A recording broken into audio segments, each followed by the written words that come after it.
Here we are back again with our photography video on using Photoshop, and the previous one we were watching was how to deal with an overexposed image. So obviously the next thing we'll move on to is an underexposed image, and I've got one down here on the bottom of our photos for fixing list here called underexposed. So I'll just open this up, and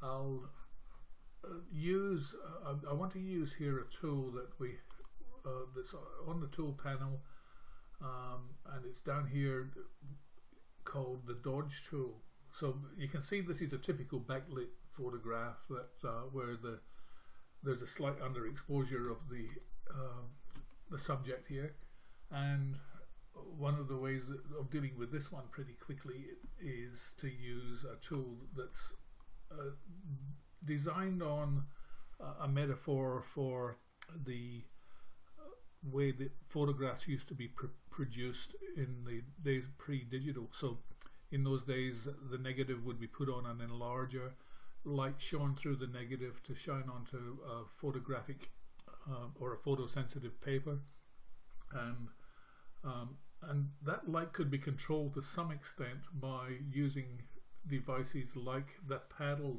that this is symbolizing here, a kind of paddle thing that would be interposed between the light coming through the negative and the light hitting the paper, so that you could prevent some of the exposure in certain areas as you were working in the darkroom. So let's move on to this tool here. Now I've already enlarged this brush here. When you move on to the tool, it's probably going to be a lot smaller, so I'm just going to use the keyboard shortcut here to change this around a bit to probably more the size that you'll be looking at, and the keyboard shortcut for that is to hold down your Alt and Control keys on the PC and use your right mouse button to click, and as you move the mouse to the right, it increases the size of the brush. If you move it to the left, it decreases the size of the brush. And you can change the hardness of the brush by moving the mouse down. I'm increasing the hardness here or moving the mouse up, but we want a very soft brush. So I'm going to move it out to about there with a soft brush, and I'm moving this around the wrong way here. So a nice soft brush with no hardness.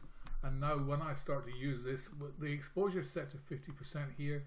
Tapping on the keyboard, I can change that, so I type a 4 and it brings it back to 40%, but I'll leave it on 50% just to see what happens here.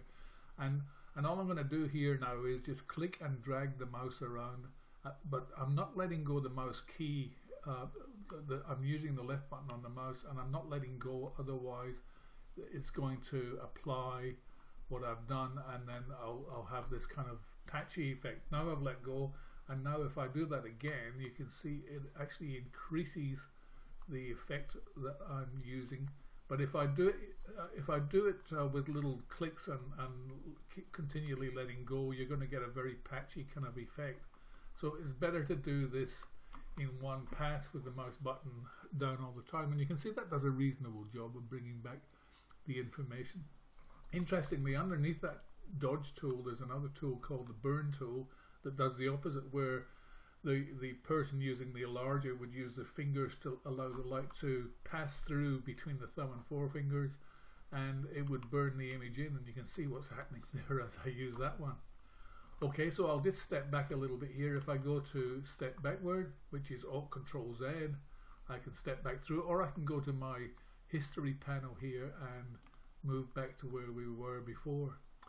I'll do one more quick adjustment here that I can adjust with my adjustments layer here. So if I've got my I'll just move this off this panel, otherwise you won't see this. I've got on the contextual menu here, I've changed my menu to add mask by default. In fact, I had that deselected before, but you'll find that yours is probably already selected because it is the default setting for the adjustments panel.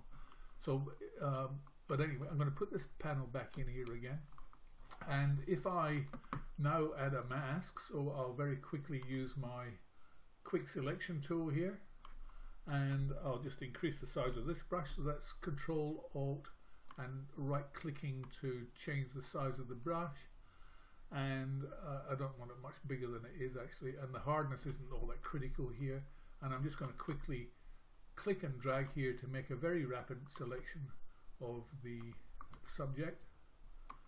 So I'm just painting over the area where the subject is, and that will do for the purposes of this particular exercise. So that's created a selection of the bits I want to work on. And now if I go to my adjustment panel and I'll go to levels and click on there, and you can see here it's made a mask. Now we won't go too deeply into masks right now, but what happens here is as I make the adjustments to this now, it's actually only going to affect the bits within the mask. So you can see the trees behind aren't actually changing at all there, but I can change the levels of the subject there to what I please, and I can bring down the highlights a bit there and play around with that as much as I like.